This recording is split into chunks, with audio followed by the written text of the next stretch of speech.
We'll start in a few minutes. Let me get a little more organized here.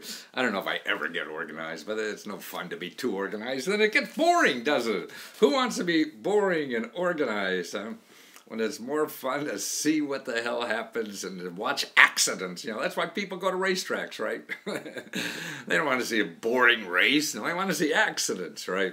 So accidents happen more often if I don't know what the hell I'm doing. And then it's no fun. Yeah, and then people don't like watching it. That's why when I used to do a lot of interview shows all the time. This is the projector I'm getting soon. Oh, neat. People want to know what I was going to say and how was I going to say it. Remember when I did the Tonight Show? Man, they interviewed me for like 4 hours, you know. And when I got on there, man, I didn't pay attention to anything they told me to do. I just went out and had fun. And they hated me, but the audience seemed to have a good time. And that's important, man. If I'm going to entertain somebody, I want them to have fun. Just say when I was a teacher, you know. If you're not having fun, man, I don't think I could teach you anything, you know. And that's what I want to do, is just get my information out there to people to take advantage of and to, you know, be able to find the opportunities in life. They change every day. You know, what worked yesterday is not going to work tomorrow, you know. So that's why we all have to change. I mean, look at me, boy. Sorry, man. I'm still trying to change to get rid of this cold I had for about 3 days, or flu.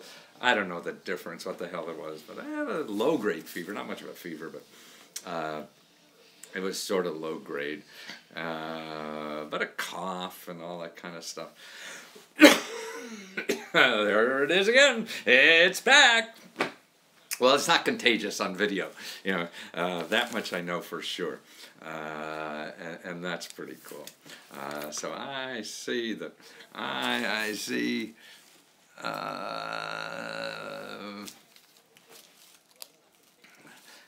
Periscope is getting the side of my ear. That was like when I first did the Letterman show. They had a camera right somewhere here. I'd be talking to Dave Letterman here, and there was a camera here so that they'll see David's face to react to what I was doing. Hope you're better. Yeah, I do. Oh, you buy your program. Oh, you're the one. Thank you.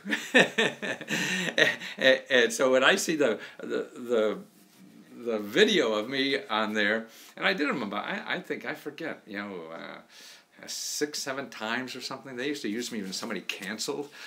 They'd fly me in, you know, in the notice, and they'd used to tape at 5 o'clock in the afternoon, you know, for the show.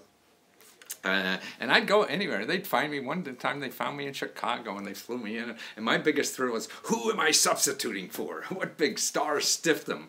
Yeah, and they bring in the second string here, or I call it like the D tour. You know, when I used to go on tours for selling books, I used to call mine the D tour. You know, they had the big hotshot celebrities that got all this stuff, and then there's the hucksters like me. That's what I call it, on the D tour. But it was a good way to educate people about something, and that was how to sell books that time, was getting on talk shows. And then I realized, boy, if you act crazy, they put you on. They didn't care what you said, it was how you said that, you know. And that was, oh, Joe from Harrisburg, great.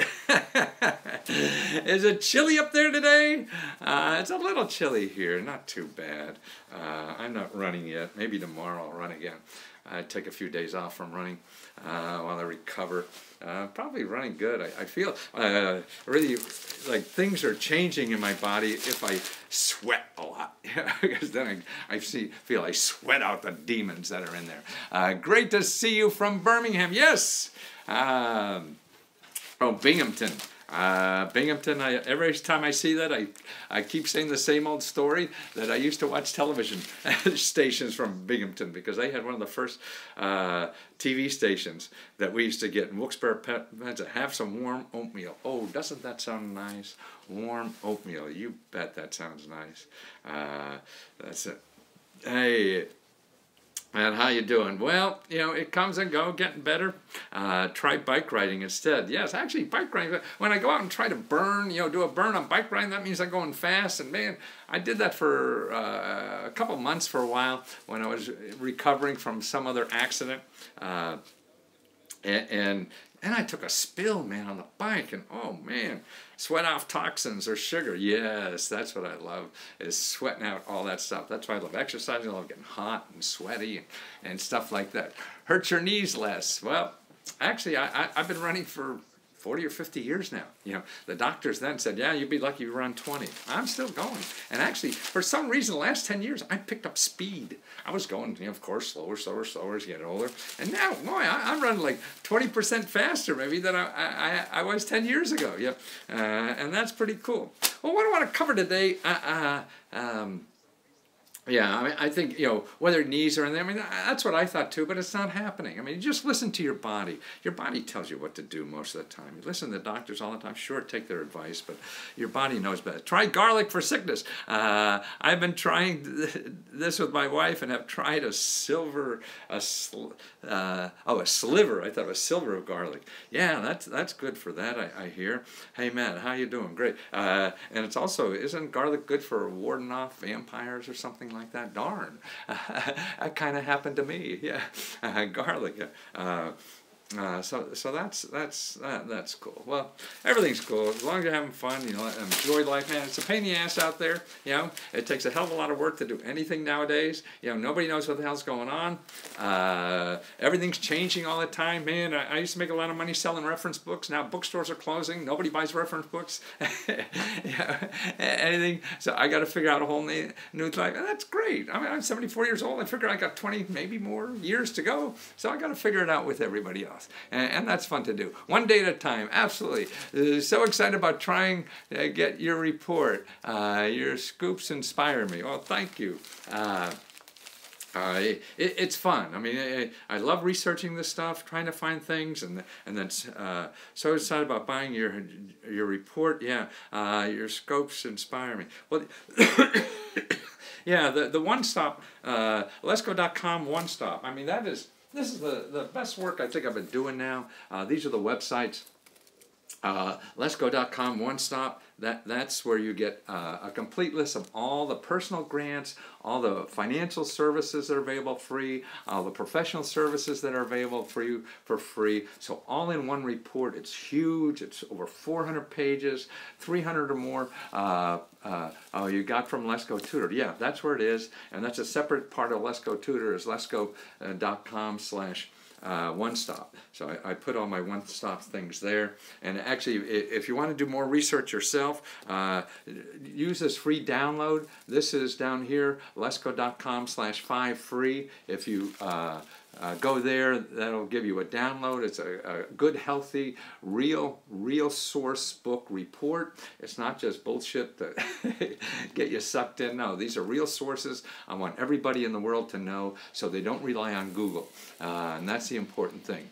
A compilation is worth it, well, I believe, because that's what, then you know. And then I see it as reference books that you have for the rest of your life. You know everything in your community that is available for you at no cost. These are free programs for any income, any age, you know, to do anything you want in life. And that's what it is. I don't know, yesterday, if you're on me, I'll show you how people could use these things to help other people. This is how to give find money, do the research, or if you have my report, you know, just contact these sources, you know, and find money for other people. One thing, here's a neat thing, is there is a single source for unclaimed money. Okay, unclaimed money. If you put unclaimed money and put your stuff, my wife likes my hair. Hey, you like that? Yeah.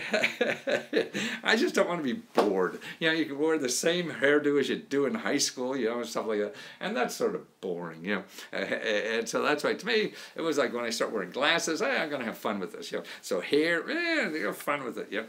And so it's just trying to make my life so exciting. I feel if you don't throw a party for yourself, nobody else is going to do that. So you might as well throw a party for yourself.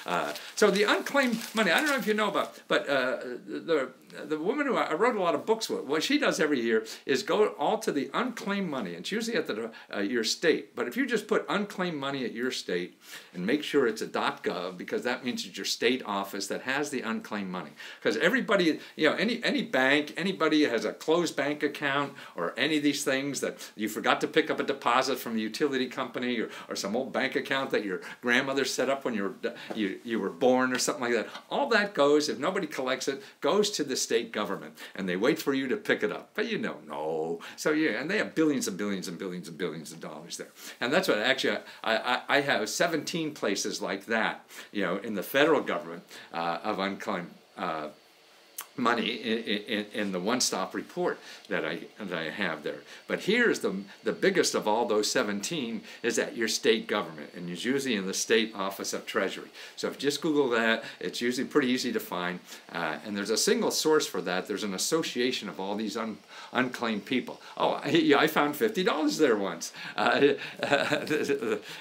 That's great. See, it works, and it costs nothing. So you take your friends. See, what you do is you take your friend's name, and you go to these offices where your friends live or your relatives or whatever, and you find what they may have forgot. So then at Christmas time, you give an envelope with all these sources where they just make a phone call and get their money. And she's got $200, $300, $500, $700 for her friends and relatives, by doing that. So it takes some work, But what the hell? You're getting money for people, and you save them work that they didn't know about. And now you become the expert guru, for finding money. So that's pretty cool. And that's what you should be doing in life. Instead of going to the mall and buying expensive presents that probably people aren't going to use, man, get them cash they didn't even know they could get. Or even cash to start a business. Okay, show them. I mean, you do research, okay, say they live in Albuquerque, New Mexico or something. Okay, you get the name and address and phone number and the link and that shows them how to make an appointment with a free expert that will help them start any kind of business in Albuquerque, New Mexico. And you just wrap it up in a nice, yes, I like this, wrap it up in a nice Christmas card, and you can call and get the person's name, okay? In Albuquerque, New Mexico, a name of one of the free experts, because they're getting grants to help people start businesses like that. So you get the name of the expert down there, and you put in the Christmas card. You have a free appointment, of this expert that will help you determine what is the best business for you to start because you hate your goddamn job. Yeah, and you got a free expert there, tells you about money programs, make an appointment, you tell them all your problems or whatever, and they do this every day so they know the options, what alternatives they are, or maybe you want to do some something on about you want to invest in some internet business or something like that, and you're not sure. These people want a couple $100. See, that's another place you go. Something like this, and tell and ask them, if this is a good idea. They know why this is bad or it's good or whatever, and they'll be able to tell you. You and I don't, because we don't do that every day. They do this every day, so they know. And by the way, if you go to letsgo.com/course, I just put up a new free course on that. Where's the best place to start? And I have examples of interviews of these people who give this free research help, who give this free consulting, interviews of people who've used this and how they've gotten money from these. These offices, give money to 17,000 people every year. Every year, 17,000 new entrepreneurs get money to start their small business or whatever it is there. And hundreds of thousands of people, besides getting money, are able to use their consulting for free. And they're all over there in every country in America. So that's important. Okay, let's go through some news items, because I got another call I got to make in about 30 minutes or so. So let's see how many items we could go to get. Okay, now, I don't know about you, but I don't know if you're following the new tax bill or anything. I mean, it just amazes me what these politicians are able to do. They've been trying to get rid of Obamacare for some reason, who knows why. And as a result, getting rid of Obamacare is going to screw millions and millions and millions of people who get care for free or for very little cost aren't going to get it anymore. So that seems to be here nor there. So they lost trying to get that bill. Okay, now that we have a tax bill. Now this looks a little more hopeful to the people who are trying to get the tax bill done. So what they did in the last couple of days is put try to get rid of the Obamacare in the new tax bill. That's right. Okay, so the GOP here, they put in the tax bill how to get rid of the Obamacare. And what they're doing is they're getting rid of vote Obama, money-saving way for to give away financial. Republicans write about this. They haven't frightened enough people. Oops, I'm sorry. There's what they're doing is repealing the mandate. Okay, in other words, the Republicans, I'm sorry, they're trying to estimate it. Okay, there are trade-offs. The estimated 13 million people will go to lose their insurance if the mandate is repealed. See, Obamacare requires you to provide to get insurance. If not, you're going to get a fine by the IRS, okay? So that's the mandate. Now, what they did in a tax bill is eliminate that mandate, okay? So, and somehow that frees up more money to put into the tax bill, and the tax reform bill is going to give like 80% of the money that the government is going to give out to people in the tax bill, you know, it's to reduce their taxes and everything. 80% of that goes to the top 1%. So that's 1 million people. In the top 1%, there's about 1 million families that are in the top 1% income. They're going to get like $1.3 billion, okay? So they got to pay for that because we're going to be in debt, $1.3 billion. And actually what we're going to do is borrow that money to pay the money. And who are we borrowing it from? The rich people. So we're giving the top 1% of these people $1.3 billion. Now to pay for that, we go back and borrow the money from them to give them the money. So we give them more money by paying them interest to give them money. Just crazy. But anyway, so they want to get rid of the mandate. And the mandate is going to cost, and this is get rid of the Obamacare mandate, and that's going to cost, you know, another like $300 million, okay? But it's also going to take 13 million people who already have health care off the health care rolls, so they won't have health care anymore. And that's really, you know, from what I'm reading here, and everything is debatable, sure, so you want to look at it if you really want to know, but, you know, in general terms, it looks like, you know, overall, people are going to lose their health care. It's going to cost more as individuals to health care because insurance is all about all of us joining in. So why do we have insurance? See, what they want to do is get rid of the mandate, so that the mandate means you have to buy insurance. So you have to be part of the pool. It's sort of like automobile insurance. If we don't require everybody to buy insurance, you know, so that means I could buy insurance if I have an accident.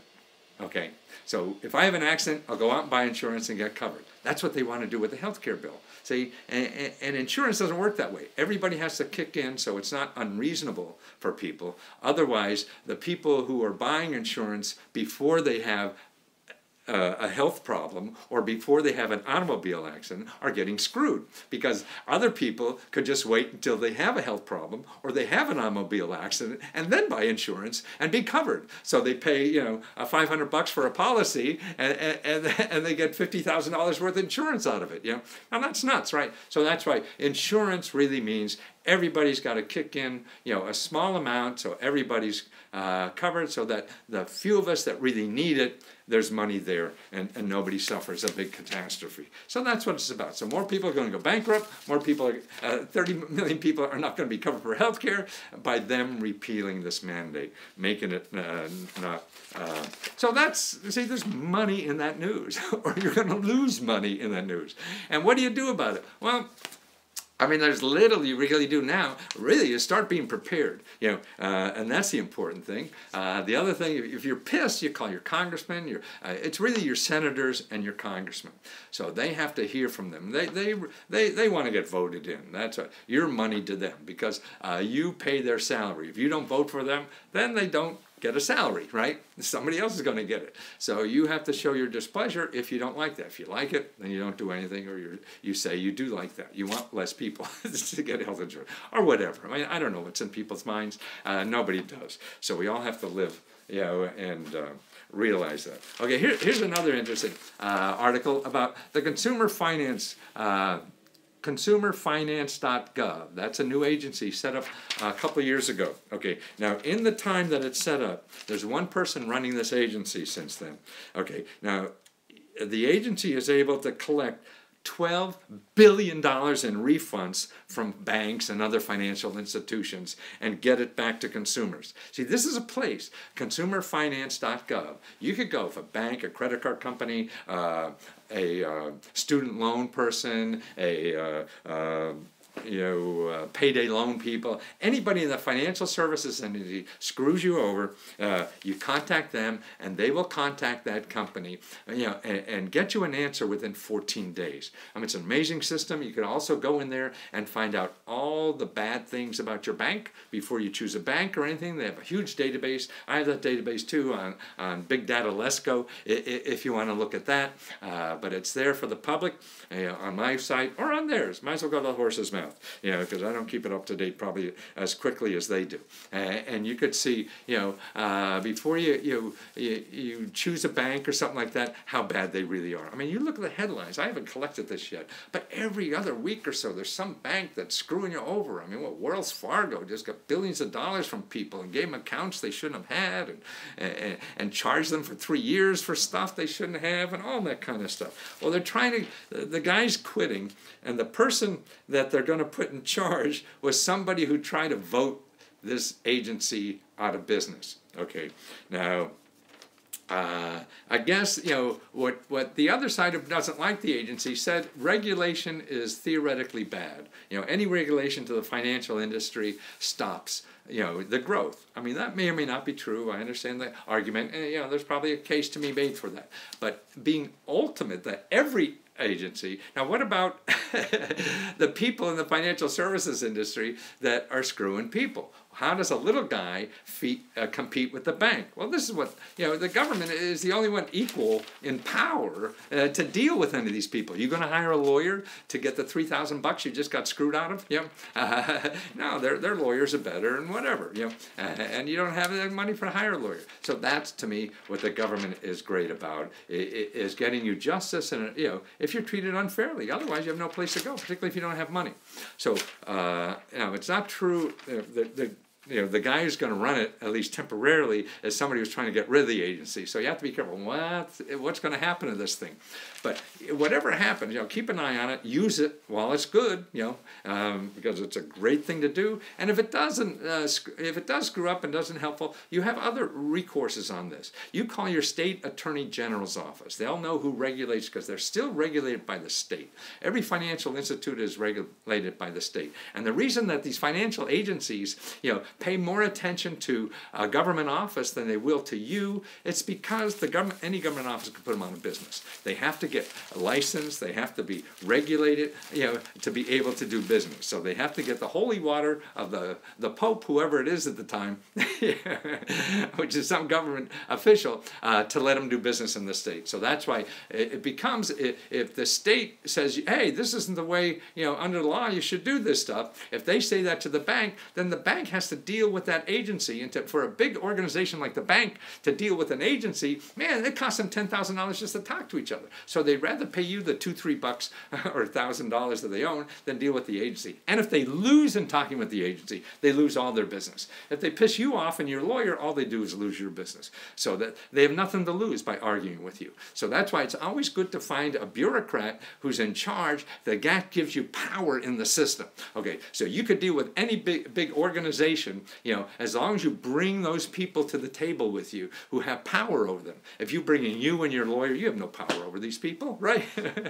But fortunately or unfortunately, the system has that an agency does. Same way that your elected official has power over hey, typed out unclaimed money, and it works out. Juneau, Alaska Treasury paycheck when I was working in Trans-Alaskan Pipeline. So thank you. I got a paycheck from 12 years. Ben, Kevin, hey, we should have a bell. Where's my bells? Oh, I think I have it down here. Isn't this a horn somewhere? Ah, there it is.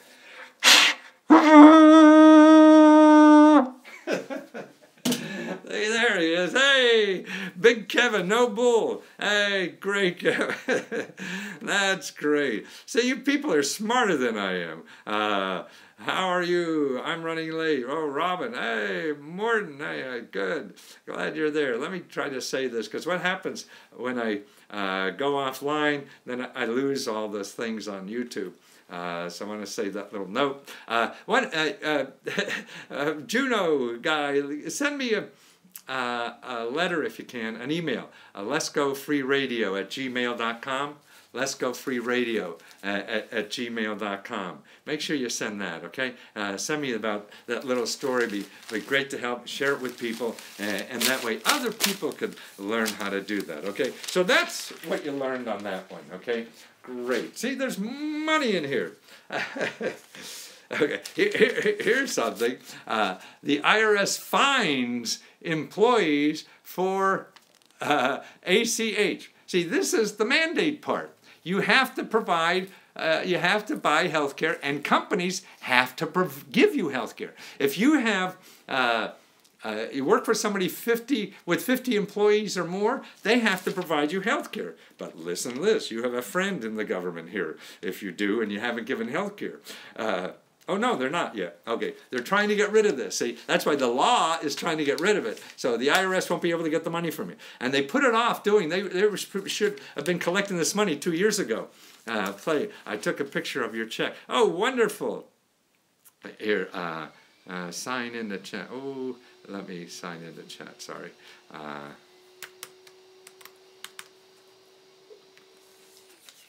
Where is it? Okay, come back. I can't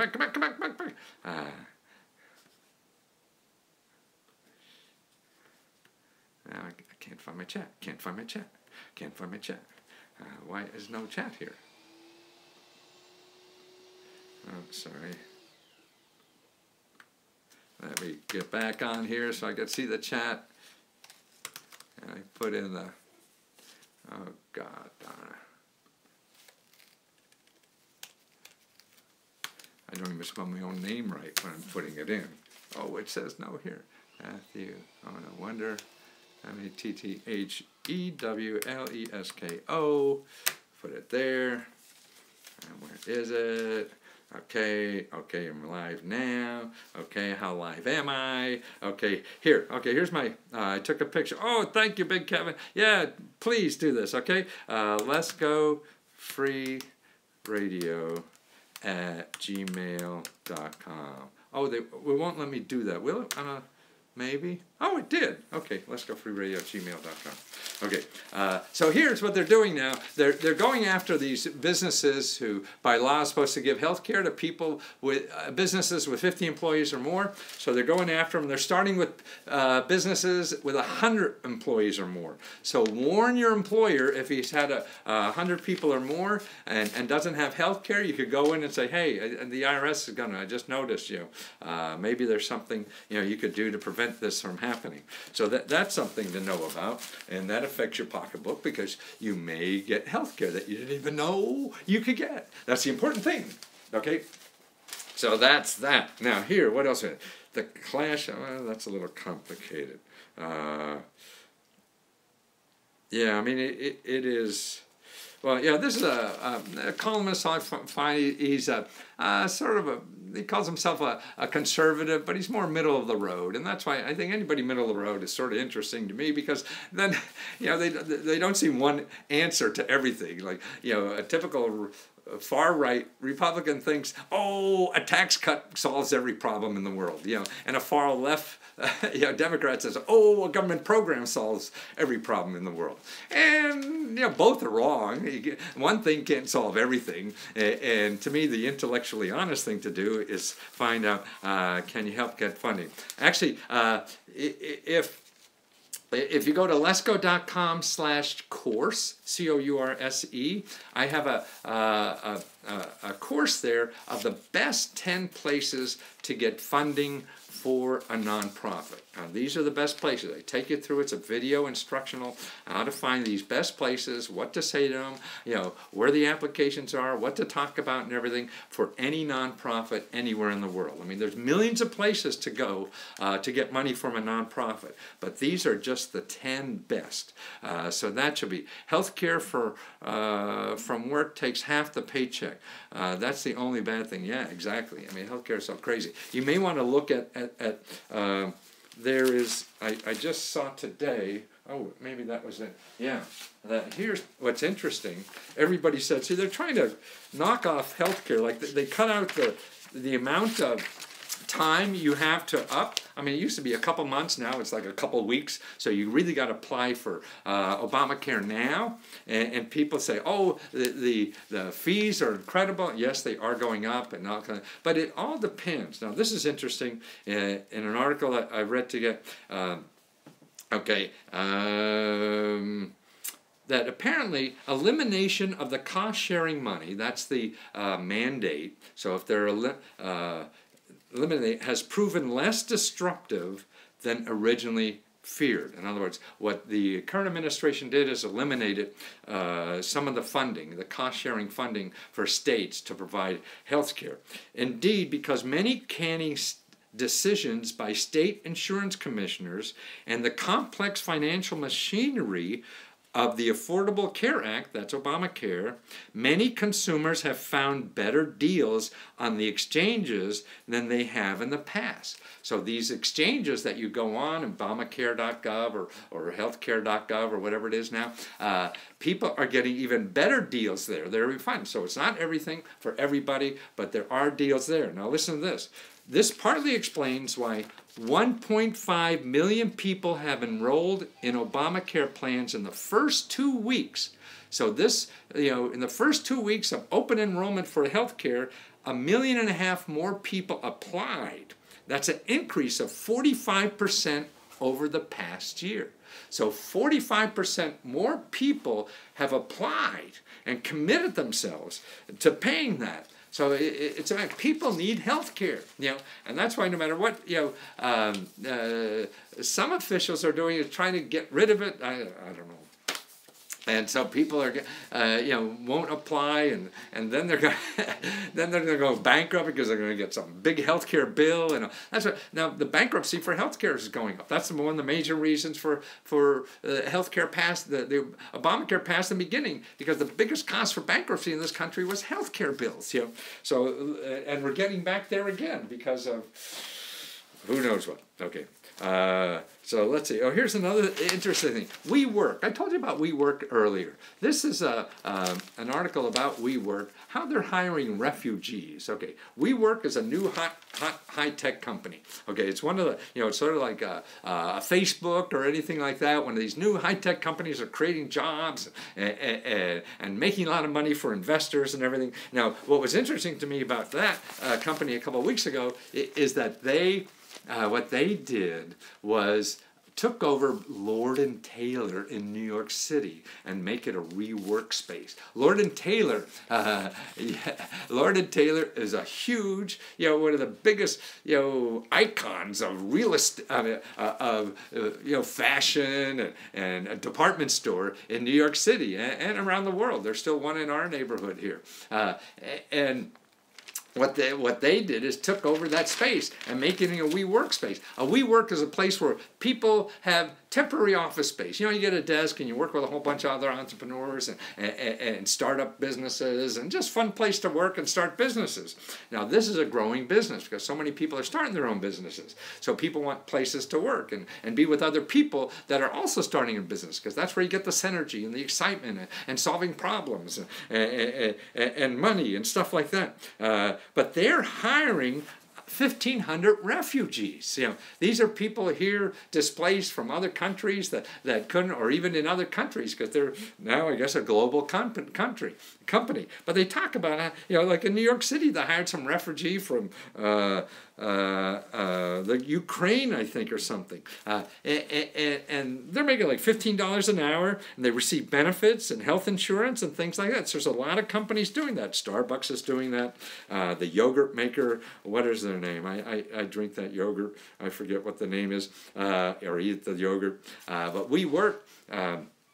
And that's another place where jobs are. So if there's a WeWork in your area, that's another place for a job. You want to go, you find where the jobs are being created, like thousands and thousands of jobs. Howard Schultz of the coffee behemoth would hire 10,000 refugees in 75 countries, it says here. The guy who started WeWork is an immigrant himself from the Israeli army, and he's here. So that's why these businesses are growing, So that's why you want to look for these businesses that grow. So WeWork. Look if there's a WeWork where you are. Contact them. They need somebody. You're available. That's what you want to do. Is be part of something that's growing, not part of something that's shrinking. Because then it's to me it's sort of like you see the movie Mad Max. Everybody's fighting each other for the last barrel of oil or to run their gas or whatever. Here's another article today, electric cars. I mean, we sort of say, oh, that's sort of nice and cute and things like that, especially when you're an old fart like me.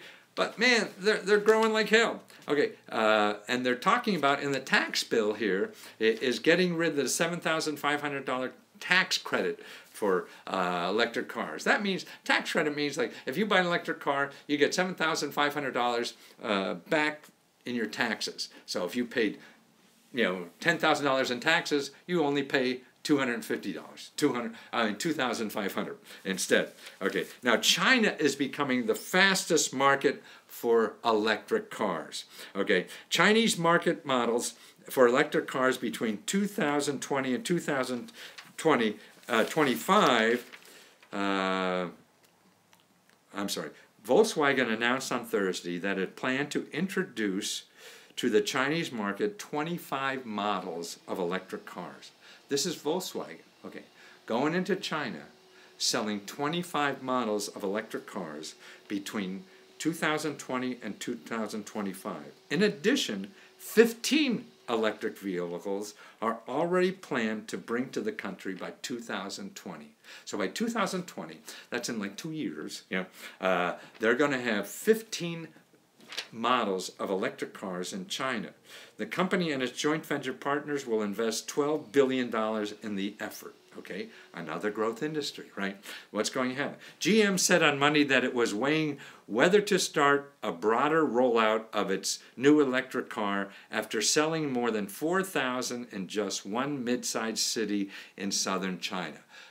General Motors, okay, is in China making electric cars. They did a test city and sold 4,000, and they're going to do more, okay? With China making plans eventually to ban conventional gasoline and DC-powered cars, they're going to ban all gasoline cars and DC-powered cars. You go to China, you'll know why. People walk around with masks over their face. This is why. Okay, the push for electrical vehicles in China has spurred the creation of a slew of startups in many provinces, and nearly all Chinese automakers are focused on marketing electric cars. Okay, and now here's a quote from somebody. If you look at Detroit in the early 20th century, there were 250 car manufacturers. That's what China has now. 250 electric car manufacturers. Detroit was like that when the automobile just started. And then we boiled down to 3 or whatever. That's what's going on in China. They got 200 and some, electric car manufacturers creating that. There's a growth industry, right? So that's what you want to look at. Okay. The country will require every car maker, this is China, that year to sell cars with an overall fuel economy of 47 miles per gallon. By 2020, every car will have to have an average fuel consumption of 47 miles per gallon. I don't know about you, but I get about 30, and I got a little Mini Cooper and a cheap little scion or whatever. And they both get about 30, 35, they say, but it's really about 30 in the city. So this is going to be 50. That's almost double. So whatever you pay on gas will be half. You know, you look great. I remember you from your shows. Yes, there were commercials. We do see China being, in the near and medium term at least, by far the largest market for electric vehicles in the world. Okay, so who's going to vote? Maybe import electric vehicles. Maybe you go over to China and see you get a job at one of these places. It's fun. You know, I was over in China, man. At least in Shanghai, it was great fun to be there. And it's getting more like New York City every day. Let's see. Oh, let's see. Okay, here's something interesting. Hogan, what